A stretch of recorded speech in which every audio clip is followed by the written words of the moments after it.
Hello friends, I am Dr. Vijay Prakash and today I'll be telling you about laboratory procedures for fabricating cast partial denture framework. Now first thing which we need to know in this is that we had planned the processes, we had seen the case, accordingly we have done the diagnosis and treatment planning, and we did have a diagnostic cast, we surveyed the cast. After that, basis of that, we did mouth preparation, we designed, and after designing and doing mouth preparation, we made impression. So once you have made impression, you poured the cast, you had the master cast now. Now this master cast, we need to use this to make the cast partial denture framework.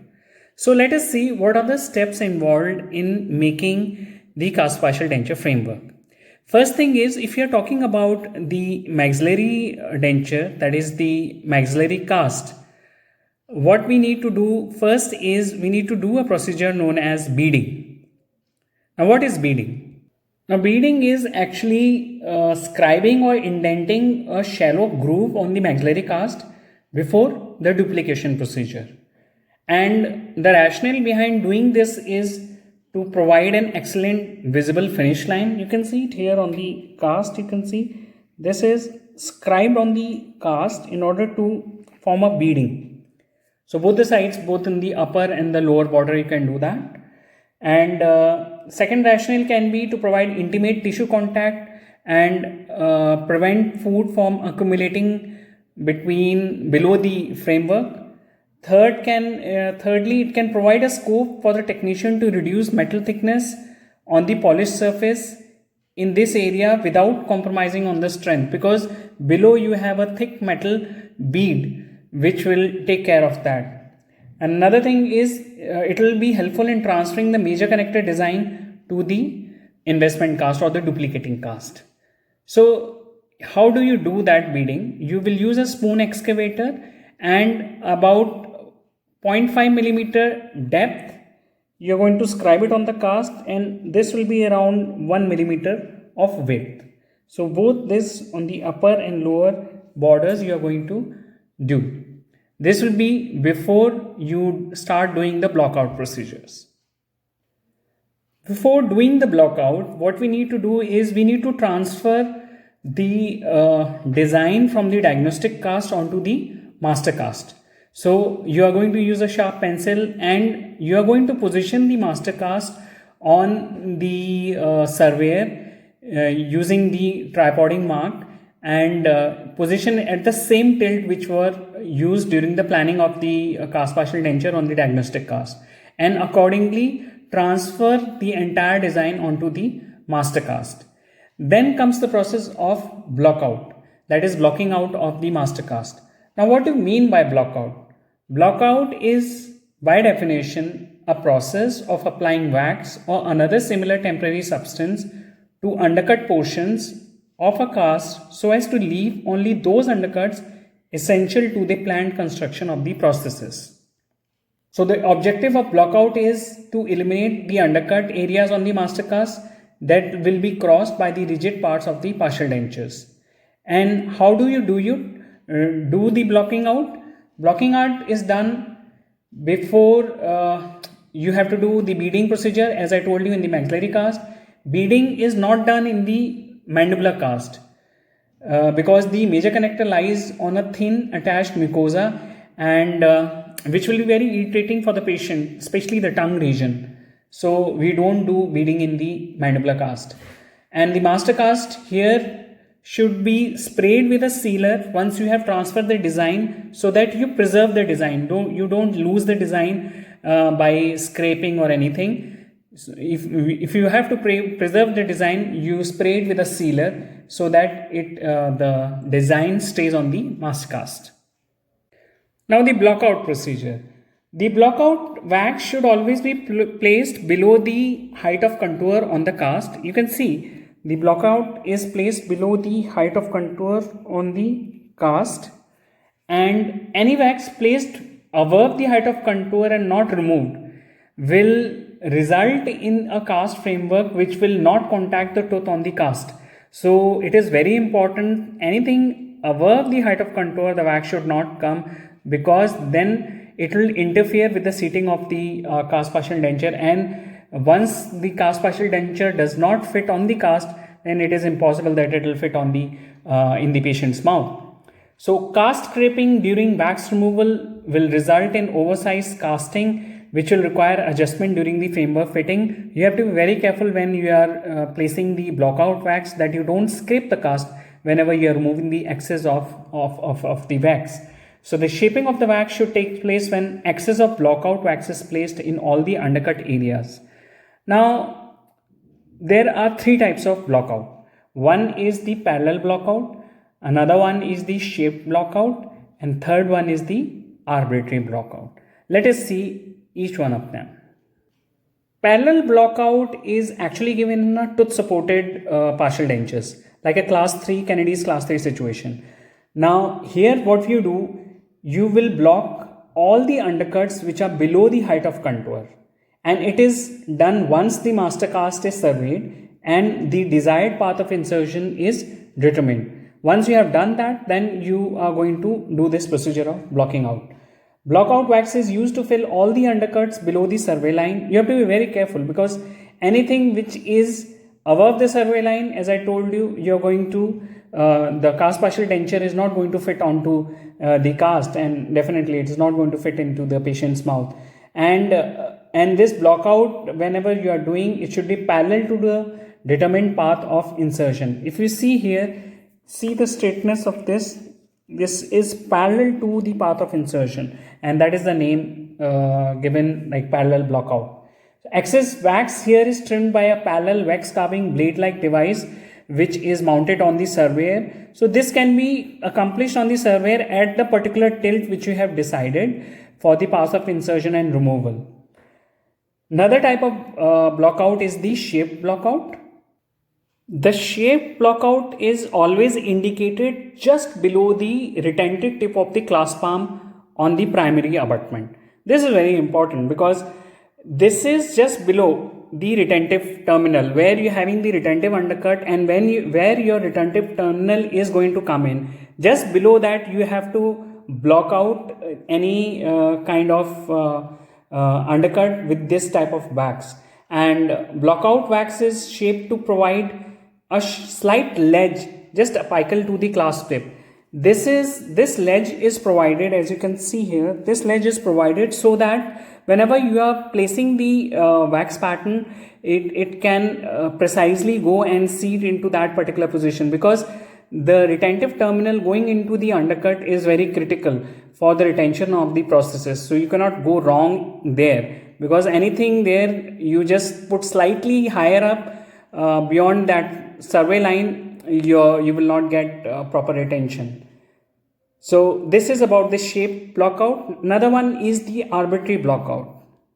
Now, as the name suggests, arbitrary blockout is indicated in all the areas which are not involved in the framework design. So far we were talking about the parallel blockout and the shaped blockout that was involved in the area of, say, primary abutment, or in the area where your indirect retainers are going to come. But now the arbitrary blockout is indicated in those areas which is not involved directly in the framework design. So all these areas are the gross soft tissue undercuts, the tissue undercuts which are distal to the cast framework. As you can see, these all areas where undercuts will come, this the anterior undercut, or just below the teeth, which are not involved in directly in the framework. So these all areas have to be blocked, and this type of blocking out is known as the arbitrary blockout. There could be the labial or the buccal tooth and tissue undercuts which are not involved in the denture design. These all include in this type of blockout. Once you have accomplished the blocking out, beading of the cast, then what you have to do, you have to provide relief on the master cast. Now, how do you provide relief on the master cast? What you have to do, and in what areas? The common areas which will require relief on the master cast would be the below the lingual bar connectors, or the bar portion of the lingual plate if you are talking about the lower denture, or in areas of the relief will also be needed. Mainly relief is provided below the framework over the edentulous ridge for the attachment of the acrylic resin. That is the major area where relief should be required, that is in this region. So this region you have to place a relief wax so that there is enough space between the framework and the tissues, so that acrylic can come in between that, which you can show in a partial denture like this. If you see this acrylic, the cast framework and the tissues, you need some place, some thickness for this type of material, the acrylic resin, to come in, so that it can provide stability and support to the processes. Another thing is, if the thickness of the acrylic is less than 1 millimeter, then chances of porosity and breakage will be there. So you need to provide adequate thickness of the relief area in this part of the framework. So how do you do that? You are going to place the relief wax on the distal extension region, that is in the saddle area, and of adequate thickness, of course, of at least 1 millimeter of thickness. And on top of that, you are going to provide 2 millimeters. You are going to cut the wax directly, and these are called as the tissue stops, so that the framework directly in this region, the framework can directly contact the residual ridge, and it can provide stability. Apart from providing space for the acrylic resin, the purpose of relief wax is also to provide a sharp and a definite internal finish line, so that the acrylic resin can smoothly go and adapt into that particular finish line. Once you have placed the relief wax, now the master cast is ready to be duplicated, and from the master cast you need to make a duplicating cast. Duplicating cast is basically a refractory cast, which is, what is a refractory cast? Refractory cast is a cast which is made up of a material that can withstand high temperatures without disintegrating on, say, casting pressure or because of the heat of the casting. For duplicating process, we need a duplicator, and we also require a duplicating flask. As you can see, this flask is there, duplicating flask is there, and we need to have a duplicating material such as agar-agar. So first thing is, you're going to position the master cast in the center of the duplicating flask, as you can see here, and you need to provide at least 1/4 inch of space from the periphery of the duplicating flask, so that it does not contact in any side of the duplicating flask. Like you can see in this figure, the master cast should be positioned on the duplicating flask such a way, the base of the duplicating flask, that it is having at least 1/4 inch of space all around the master cast and the periphery of the base of the duplicating flask. Now this duplicating flask, once you have positioned and fixed the master cast there, you position below the duplicator, as I showed you in the figure in the beginning of the duplicator, and you're going to place the agar-agar material, and after tempering, after it is converted into a salt solution, this liquid colloid is flowed into the duplicating flask. So the duplicating, once you open this, the liquid hydrocolloid gel, the salt, it will flow into the duplicating flask, and it is going to cover all around the master cast. It is going to cover the master cast completely. Allow this material to set so that it comes to the room temperature. Once it comes to the room temperature, then what you need to do is remove this portion of the duplicating flask, and what you see is the master cast, the base portion of the master cast, and this master cast is carefully removed with the help of wax knife from both the sides. Care has to be taken, because if you are not careful with that, then you can lead to tearing of the agar gel. So you have to, once you have removed the master cast, then you will have this kind of empty mold which you can see from in your duplicating flask, and this empty mold is your colloid mold, that is the gel form of the agar.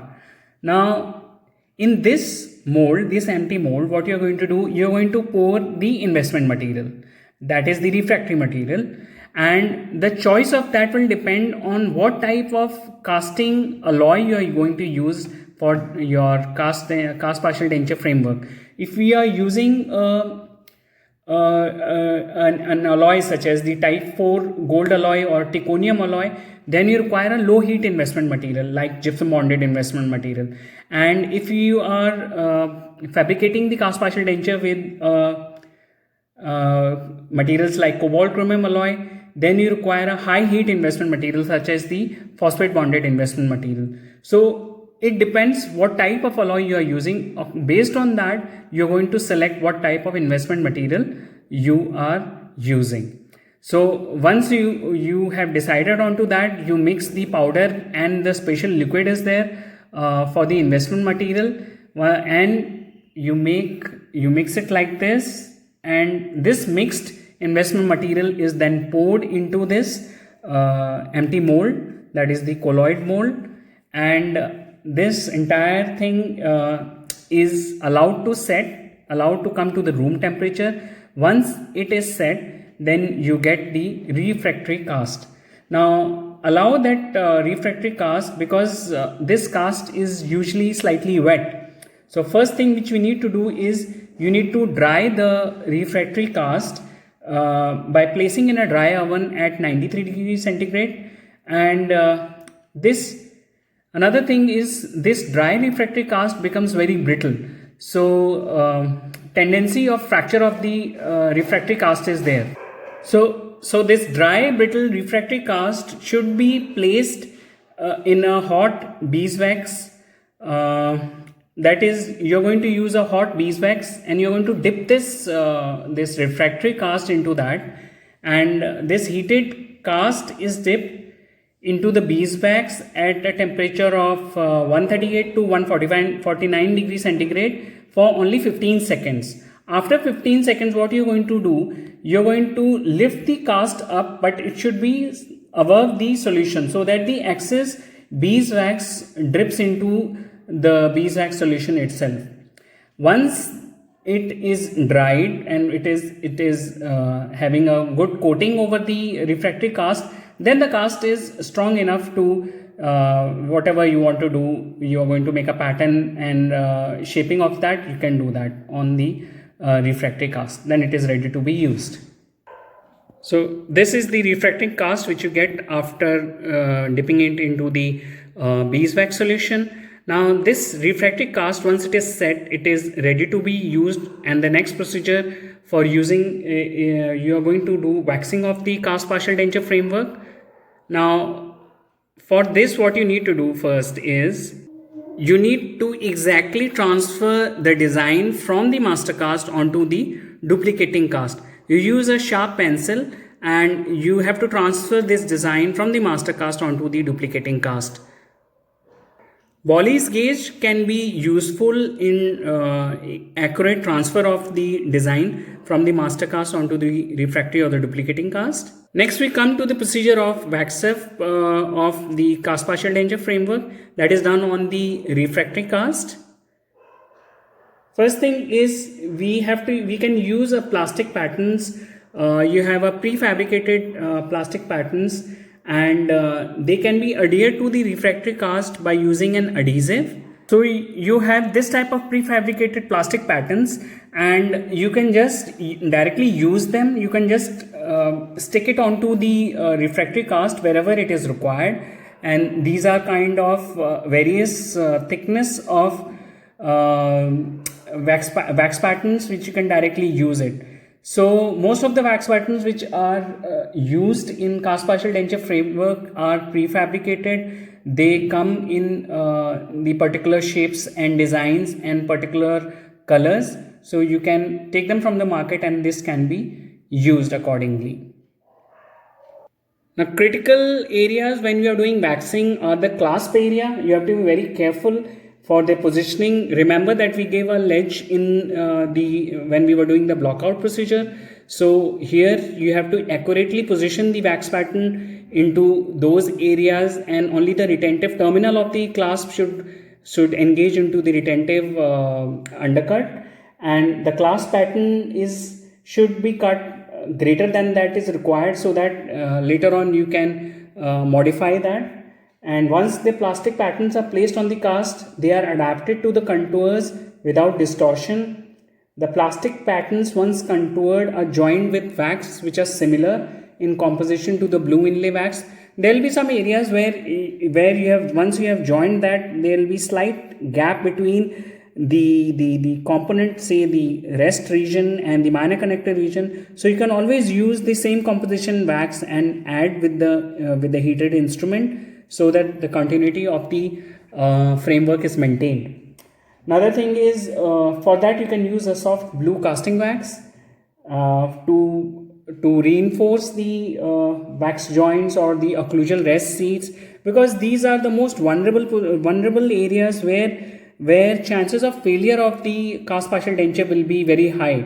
So you have to make sure that because of thickness or because of non-flowing of the wax pattern, you don't result in the failure of the cast partial denture framework.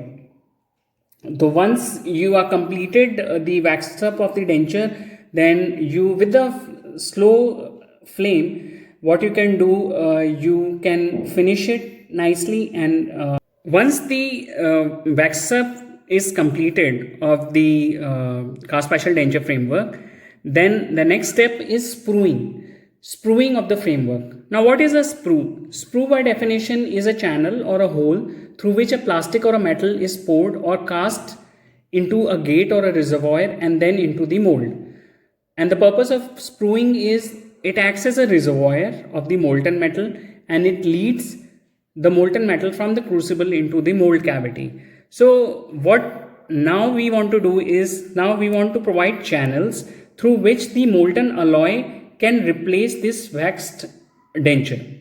So we have to apply at appropriate position these sprues. The principles of spruing are: spruing should be large enough to feed the molten metal into the empty mold.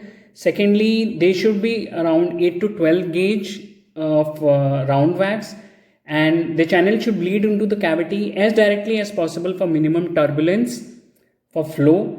The primary sprue should be attached to the most bulky portion, as you can see. This is the direct spruing or the top spruing. Now here you have two types of sprues. One are the primary sprues, which are the main sprues, where they will be attaching onto the most bulkiest portion of the framework, and another are the secondary sprues. So these are small sprues, small diameter sprues, which are going to connect like rest or your other minor connectors, the class assemblies. So you have two types of sprues. All the sprue channels should originate from a common point in the crucible.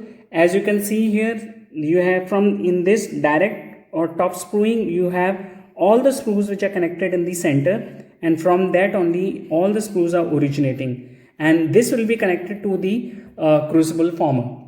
The point of attachment of the sprue to the wax should be flat rather than at right angle. They should never be attaching the main area at right angle. They should always be flat, because so that you don't have turbulence in the flow of the molten alloy. So another type of spruing is the bottom spruing or the indirect spruing, and this is usually done in a mandibular partial dentures. So here what you are going to do, in the center of the refractory cast, you are going to make a hole, and through this hole you are going to attach the sprues. From here you are going to attach the main primary sprues and your secondary sprues. So the main sprue comes out from this hole. The width of this hole is around 7 millimeters, and this main sprue, which when it comes out from the below these refractory cast, the other auxiliary sprues are attached from that the central sprue. Once your sprueing is complete, then you're going to place this entire cast assembly into the casting ring. So you're going to place these, attach it to the crucible former, and you're going to place this into the casting ring so that investment material can be poured and you can have the investment ring. Like here, the waxed cast, the refractory cast is attached with the main sprue, and this is contacting the crucible former, this is the casting ring, and this is the ring liner, and in between you have to pour it with your investment material. The choice of investment material is the same as we have told you. Like if you are using type 4 type of gold alloy or titanium alloy, then you use a low heat investment material, and if you are using a cobalt chromium alloy for fabrication of cast partial dentures, then you use a high heat investment material like the phosphate bonded investment material. So appropriate to that, you are going to pour it into the casting ring. You can use your vacuum mixer so that air bubble incorporation is not there, and you get the proper, once this has set, you get a proper invested ring. The next procedure is the burnout procedure. Now burnout procedure is done to drive off the moisture in the mold and to completely eliminate the plastic and the wax pattern, to expand the mold in order to compensate for the shrinkage of the metal, and to completely remove the carbon residue from the investment material. So all these are the functions of the burnout procedure, and the burnout procedure takes place in 3 steps. First step is you are going to place the your set. Once your investment ring is your investment material is set, your investment ring is placed into the burnout furnace, and you on the burnout furnace. In the first hour, the temperature is maintained at 100 degrees centigrade. That is the first step, and in this step the excess water or whatever water is there is driven out. Now the next phase is the second hour. The temperature is increased from 100 degrees centigrade to 238 degrees centigrade in the burnout furnace, and the temperature equalization between the mold and the furnace phase takes place. The wax vaporization takes place, and there is a complete removal of water during this phase. Then comes the third phase, that is the third hour of your burnout cycle, and here the temperature is raised to 675 to 710 degrees centigrade, and it is maintained for around 1.5 to 2 hours, and this is called as the soaking period. And in this phase it is ensured that the there is complete burnout of the carbon residues and wax patterns, and there is no moisture as such in the investment material in this phase. Next step is your casting. The purpose of casting is to quickly inject the molten metal into the empty mold which is created during the burnout, and by using some kind of force such as the centrifugal force or your air pressure under vacuum.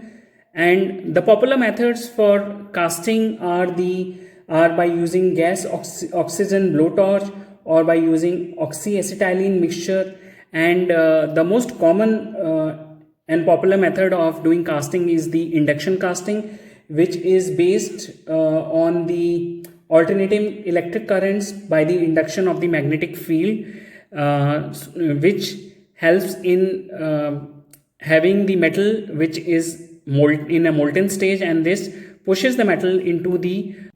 So this is the internal of the induction casting machine. If you can see, there is a slot for the crucible, and in this crucible you will keep the alloy material, and that is the pellets of say cobalt chromium alloys, and then you have a particular area in which you are going to place the invested ring. Now the set after the burnout, once you have to remove the invested ring from the burnout furnace and directly place it into this, so that the empty mold is is facing the crucible, where you're going to have the crucible. Once the desired temperature is achieved, the lever is released of the induction casting machine and the molten metal is released from the crucible, and it enters the empty mold. It flows into the entire area and the casting, this way it is completed. You allow the casting the molten metal to cool down to the room temperature before removing the investment ring. Once the investment ring is cooled to room temperature, you remove the investment ring, and now the process of divesting, that is, you remove the investment material which is surrounding the framework. That you can do by once you have removed the gross areas, you can do sandblasting, and through sandblasting you can remove small pieces of investment material which may be sticking to the cast framework. So once the casted framework is retrieved from the investment material, the first thing is we need to remove the sprues. Now for removing the sprues, you will require very high speed your disc, that will be abrasives, in order to cut the sprues from these regions. So you have to remove the sprues by cutting the sprues from the framework. After removing the sprues, there will be still slightly excess of metal which you can see on the framework.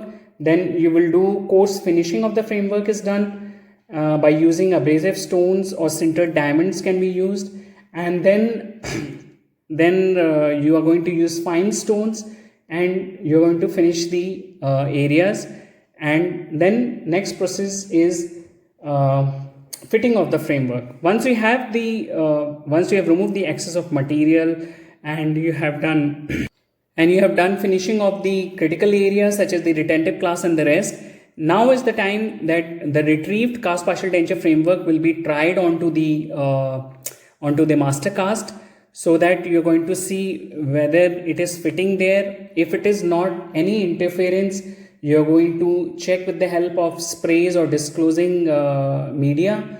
Seating and grinding of it will continue till the framework completely seats and fits onto the master cast. So you have to ensure that the finished cast partial framework is seated passively onto the master cast, and it is not interfering or abrading the cast in any way. And then once you have done that, you are going to polish this denture to give a satin finish using rubber wheels and rags and felt wheels. And this framework can also be placed in the ultrasonic cleaner to remove debris which is collected during the polishing procedure. Now the next step would be on these saddle areas.